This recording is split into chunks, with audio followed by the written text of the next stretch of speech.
अहिले हामी ताल, यो पारी गाउँ छ नि, यो पारी गाउँ चाहिँ ताल गाउँ भन्छ है यसलाई। पहिला पहिला चाहिँ ट्रेकिङ रुटको अति फेमस स्टप हो यो ताल भिलेज। अहिले हामी चाहिँ बिहान करिब 8:30 बजे चाहिँ तिमाङबाट राइड गर्दै अहिले यहाँ ताल आइपुग्यौँ। अब हाम्रो यहाँ सानो टी ब्रेक, हाम्रो बाइकहरू चाहिँ त्यहाँनिर पार्किङ छ। So what a wonderful village.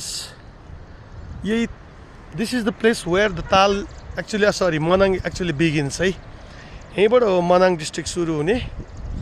अब हामी मनाङ जिल्लाबाट यता गएपछि के अरे लमजुङ जिल्ला, यता चाहिँ मनाङ जिल्ला। हामी चाहिँ ठ्याक्क अहिले बोर्डरमा। ओके गाइज, अलिकति यो मनाङ तपाईँहरू राइड या कुनै ट्रेक आउँदै हुनुहुन्छ भने यहाँ म्यासिभ सिनो हाइड्रोबाट चाहिँ एकदम हेभी कन्स्ट्रक्सन चल्दैछ है। सो अलिकति केयरफुल भएर हिँड्नु होला बाटोमा। सो त्यही भन्न चाहन्छु। Thank you, see you soon guys.